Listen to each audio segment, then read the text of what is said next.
Hi friends, പുതിയൊരു വീഡിയോയിലേക്ക് സ്വാഗതം. നമ്മുടെ കേരളത്തിൽ ഇപ്പം അനുഭവപ്പെടുന്ന വേനൽക്കാലമാണ്. അപ്പോൾ അതുകൊണ്ട് തന്നെ ടെമ്പറേച്ചർ വളരെയധികം കൂടുന്നുണ്ട്. ഈ സമയത്ത് സ്പ്ലിറ്റ് എ സികളുടെ വിൽപ്പന വളരെയധികം കൂടിയിട്ടുണ്ട്. അപ്പോൾ നമുക്ക് ഒരു സ്പ്ലിറ്റ് എ സി വാങ്ങാൻ ഉദ്ദേശിക്കുന്ന സമയത്ത് എന്തൊക്കെ കാര്യങ്ങളാണ് ശ്രദ്ധിക്കേണ്ടത് എന്നതിനെ പറ്റിയാണ് ഈ വീഡിയോയിലൂടെ ഞാൻ ഉദ്ദേശിക്കുന്നത്.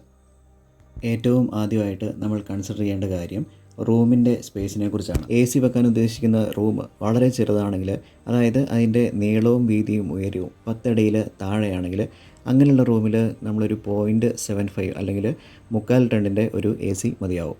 ഇനി ഒരു റൂമിൻ്റെ വലിപ്പം, അതിൻ്റെ നീളവും വീതിയും ഉയരവും ഏകദേശം ഒരു 10 അടി ആണെങ്കിൽ അതിൻ്റെ ഏരിയ എന്ന് പറയുന്നത് ഏകദേശം 100 സ്ക്വയർ ഫീറ്റ് വരും.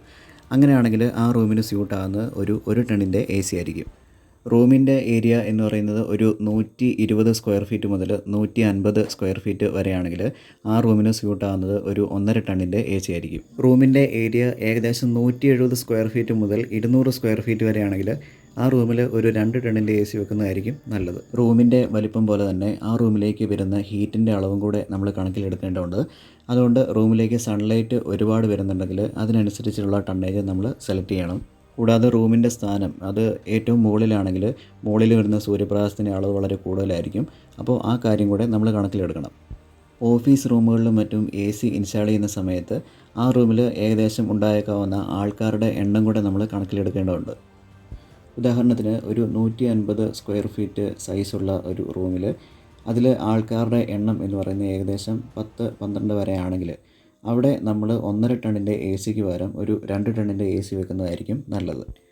കാരണം മനുഷ്യ ശരീരത്തിൽ നിന്ന് പുറത്തേക്ക് വരുന്ന ബോഡി ഹീറ്റും കൂടെ നമ്മൾ ഇതിൽ കണക്കിലെടുക്കേണ്ടതാണ്.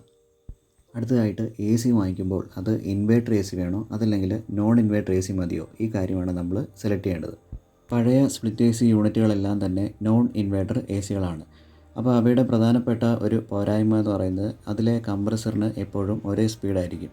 Fixed speed കംപ്രസറായിരിക്കും. മാത്രമല്ല, നമ്മളിപ്പോൾ ഒരു ടെമ്പറേച്ചർ സെറ്റ് ചെയ്ത് വെച്ചു, ആ ടെമ്പറേച്ചർ ആയി കഴിയുന്ന സമയത്ത് അതിൻ്റെ കംപ്രസർ കട്ട് ഓഫ് ആവുകയും ചെയ്യുന്നു.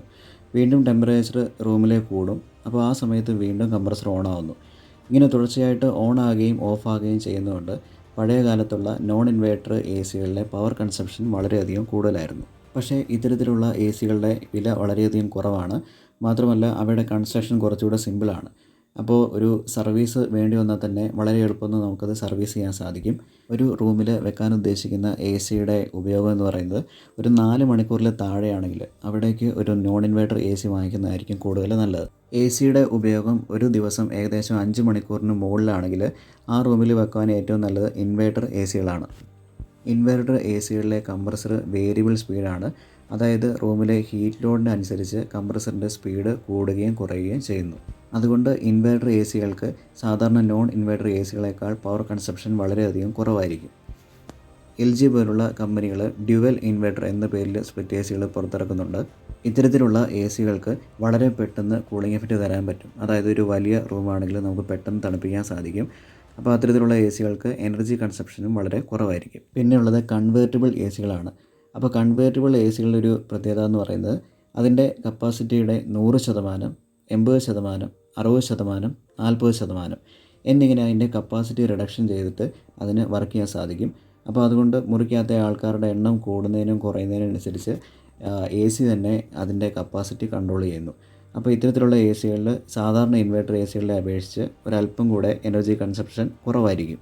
അടുത്തതായിട്ട് നമ്മൾ ശ്രദ്ധിക്കേണ്ടത് എനർജി എഫിഷ്യൻസി റേഷ്യോയും സ്റ്റാർ റേറ്റിംഗുമാണ്. എനർജി എഫിഷ്യൻസി റേഷ്യോ എന്ന് പറയുന്നത് ഒരു സ്പ്ലിറ്റ് എ സിയിൽ നിന്ന് കിട്ടുന്ന കൂളിംഗ് ഔട്ട്പുട്ടിനെ നമ്മൾ സ്പ്ലിറ്റ് എ സിയിലേക്ക് നൽകിയ എനർജി ഇൻപുട്ട് കൊണ്ട് ഡിവൈഡ് ചെയ്ത് കഴിയുമ്പോൾ കിട്ടുന്ന റേഷ്യോ ആണ്. ഇത് കൂടുതലായിട്ടും കാണപ്പെടുന്നത് ISEER, അതായത് Indian seasonal energy efficiency ratio എന്ന പേരിലാണ്. അപ്പോൾ ഇതിലൂടെ ഉദ്ദേശിക്കുന്നത് ഒരു സീസണിൽ ഒരു സ്പ്ലിറ്റ് എ സിയുടെ എനർജി എഫിഷ്യൻസി റേഷ്യോ അതിൻ്റെ ആവറേജ് വാല്യൂ ആണ് കണക്കാക്കുന്നത്. അപ്പോൾ നമ്മളെപ്പോഴും ഒരു സ്പ്ലിറ്റ് എ സി വാങ്ങിക്കുന്ന സമയത്ത് എനർജി എഫിഷ്യൻസി റേഷ്യോ കൂടുതലുള്ള ഒരു സ്പ്ലിറ്റ് എ സി യൂണിറ്റ് വേണം നമ്മൾ വാങ്ങാൻ. അപ്പോൾ ഇതിനനുസരിച്ച് തന്നെയാണ് അതിൻ്റെ സ്റ്റാർ റേറ്റിങ്ങും നൽകിയിരിക്കുന്നത്. സാധാരണയായിട്ട് 3 സ്റ്റാർ 5 സ്റ്റാർ റേറ്റിങ്ങുകളുള്ള സ്പ്ലിറ്റ് എ സികളാണ് നിലവിലുള്ളത്.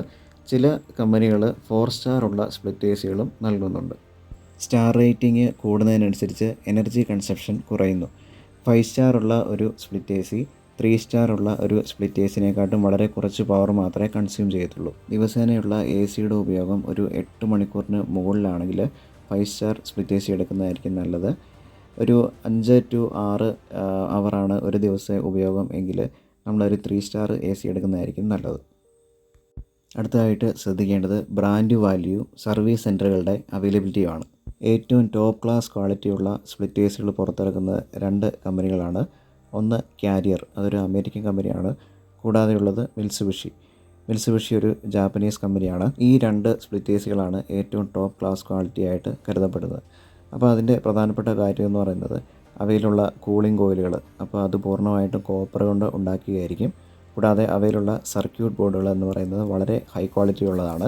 അപ്പോൾ സാധാരണ ഇൻവേർട്ടർ എ സികൾക്കുള്ളൊരു പ്രധാനപ്പെട്ട പ്രശ്നം എന്ന് പറയുന്നത് സാധാരണ നോൺ ഇൻവേർട്ടർ എ സികളെ അപേക്ഷിച്ചിട്ട് അവയിലുള്ള സർക്യൂട്ട് ബോർഡുകൾ എളുപ്പം തകരാറ് വരുന്നു എന്നതാണ്. ഇൻവേർട്ടർ സ്പ്ലിറ്റ് എ സി കമ്പനികളൊന്നും തന്നെ അവയിലുള്ള സർക്യൂട്ട് ബോർഡുകൾക്ക് വാറണ്ടി നൽകാറില്ല. സാധാരണയായിട്ട് ഇൻവേർട്ടർ സ്പ്ലിറ്റ് എ സികളിലെ സർക്യൂട്ട് ബോർഡുകൾ ഡാമേജ് ആകുന്നത് പവർ സപ്ലൈയിലുള്ള എന്തെങ്കിലും പ്രശ്നം കൊണ്ടായിരിക്കും. അപ്പോൾ കാരിയർ, മിത്സുബിഷി പോലുള്ള കമ്പനികളാണെങ്കിൽ ഇത്തരത്തിലുള്ള ഏത് പവർ ഫെയിലിയറിനെയും അത് ഓവർകം ചെയ്യുന്നതായിരിക്കും. പക്ഷേ ഇവയുടെ പ്രധാനപ്പെട്ട ഒരു പ്രശ്നം എന്ന് പറയുന്നത് വിലയാണ്. സാധാരണ സ്പ്ലിറ്റ് എ സി യൂണിറ്റുകളെ അപേക്ഷിച്ച് ഒരു 10,000 തൊട്ട് 15,000 വരെ വില കൂടുതലാണ്. ക്വാളിറ്റിയിൽ കാരിയറിനും മിത്സുബിഷിക്കും തൊട്ട് താഴെ നിൽക്കുന്ന കുറച്ച് ബ്രാൻഡുകളാണ് പാനസോണിക്, LG, സാംസങ്, ഡെയ്കിൻ എന്നിവ. മിത്സുബിഷി പോലുള്ള ബ്രാൻഡുകളെ അപേക്ഷിച്ച് നോക്കുമ്പോൾ ഈ ബ്രാൻഡുകൾക്ക് അവയെക്കാട്ടും ഒരല്പം വില കുറവായിരിക്കും. ക്വാളിറ്റിയിൽ ഏകദേശം ഇതേ ലെവലിൽ വരുന്ന 2 ഇന്ത്യൻ ബ്രാൻഡുകളാണ് ബ്ലൂ സ്റ്റാറും വോൾട്ടാസും. അതിൽ വോൾട്ടാസിനെ അപേക്ഷിച്ച് ബ്ലൂ സ്റ്റാറിന് ഒരുപാട് സർവീസ് സെൻറ്ററുകൾ നമ്മുടെ നാട്ടിൽ നിരവധിയുണ്ട്. അതുകൊണ്ട് ഇവയുടെ വിലയും ഏകദേശം നമുക്ക് എക്കണോമിക്കലാണ്. ഇവയുടെ കൂടെ തന്നെ വളരെ കുറഞ്ഞ വിലയ്ക്ക് ഇൻവേർട്ടർ എ സികളും നോൺ ഇൻവേർട്ടർ എ സികളും പ്രൊവൈഡ് ചെയ്യുന്ന കമ്പനികളുണ്ട്. ഇത്തരത്തിലുള്ള എ സികളുടെ ഒരു പ്രധാനപ്പെട്ട പോരായ്മ എന്ന് പറയുന്നത് അപ്പോൾ അതിൽ 2 കോയിലുകളുണ്ടാകും. അതിൽ ഒരു കോയിലെന്ന് പറയുന്നത് സ്പ്ലിറ്റ് എ സിയുടെ ഇൻഡോർ യൂണിറ്റിലും മറ്റേ കോയിലെന്ന് പറയുന്നത് സ്പ്ലിറ്റ് എ സിയുടെ ഔട്ട്ഡോർ യൂണിറ്റുമാണ്. പഴയ ടൈപ്പ് സ്പ്ലിറ്റ് എ സികളിൽ ഇതുപോലത്തെ കണ്ടൻസർ കോയിലും ഇവാപറേറ്റർ കോയിലും ഉണ്ടാക്കിയിരുന്നത് കോപ്പർ ഉപയോഗിച്ചായിരുന്നു. പക്ഷേ ഇപ്പോൾ ഉള്ള ഒട്ടുമിക്ക കമ്പനികളിലും ഈ വില കുറയ്ക്കാൻ വേണ്ടിയിട്ട് ഈ കോപ്പർ പൈപ്പിൻ്റെ തിക്നെസ് കുറയ്ക്കുകയും കോപ്പറിന് പകരം അലുമിനിയം കോയിലുകൾ ഉപയോഗിക്കാനും തുടങ്ങി. അതുകൊണ്ട് ഇത്തരത്തിലുള്ള ചീപ്പ് ആയിട്ട് ലഭിക്കുന്ന സ്പ്ലിറ്റ് എ സികളിൽ ലീക്കിൻ്റെ അളവ് വരെ കൂടുതലായിട്ട് കണ്ടിട്ടുണ്ട്. മറ്റൊരു പ്രധാനപ്പെട്ട കാര്യം, നമ്മളൊരു സ്പ്ലിറ്റ് എ സി ഒരു സ്ഥലത്ത് ഇൻസ്റ്റാൾ ചെയ്ത് കഴിഞ്ഞിട്ട് ഏതെങ്കിലും കാരണവശാൽ അവിടുന്ന് മാറ്റി സ്ഥാപിക്കേണ്ട അവസ്ഥ വരുമ്പോൾ നമ്മൾ ഇതുപോലെ കോപ്പർ ട്യൂബുകൾ വളയ്ക്കുകയും പല രീതിയിലേക്ക് വെക്കുകയൊക്കെ ചെയ്യേണ്ടി വരാറുണ്ട്. അപ്പോൾ ഇതുപോലെ കട്ടി കുറഞ്ഞ ട്യൂബ് കൊണ്ടാണ് ഉണ്ടാക്കിയിട്ടുള്ളതെങ്കിൽ നമ്മൾ ആ സ്ഥലത്തേക്ക് മാറ്റി സ്ഥാപിക്കുന്ന സമയത്ത് ഈ കോപ്പർ ട്യൂബ് ഒടിഞ്ഞു പോകാനുള്ള സാധ്യതയുണ്ട്. അതുകൊണ്ട് വില വളരെ കുറഞ്ഞ ബ്രാൻഡുകൾ വാങ്ങിക്കാതിരിക്കുന്നതായിരിക്കും ഏറ്റവും നല്ലത്. അപ്പോൾ കാരിയർ, മിത്സുബിഷി എന്നീ ബ്രാൻഡുകൾക്ക് ശേഷം അടുത്ത വരുന്ന കമ്പനികളായിട്ടുള്ള സാംസങ്, ഡെയ്കിൻ, പാനസോണിക് അതുപോലുള്ള കമ്പനികൾ വാങ്ങിക്കുന്നതായിരിക്കും കുറച്ചുകൂടെ നമുക്ക് എക്കണോമിക്കലായിട്ട് നല്ലത്. അപ്പോൾ സ്പ്ലിറ്റ് എ സി വാങ്ങിക്കുന്ന സമയത്ത് നമ്മൾ പ്രധാനമായിട്ടും ശ്രദ്ധിക്കേണ്ട കാര്യങ്ങളാണ് പറഞ്ഞത്. ഇനി നിങ്ങൾക്ക് എന്തെങ്കിലും കാര്യത്തിൽ ഡൗട്ട് ഉണ്ടെങ്കിൽ ഈ വീഡിയോയുടെ അടിയിൽ കമൻറ്റിൽ മെൻഷൻ ചെയ്യുക. കൂടാതെ ഈ ചാനൽ സബ്സ്ക്രൈബ് ചെയ്യുക, ഈ വീഡിയോ ഷെയർ ചെയ്യുക.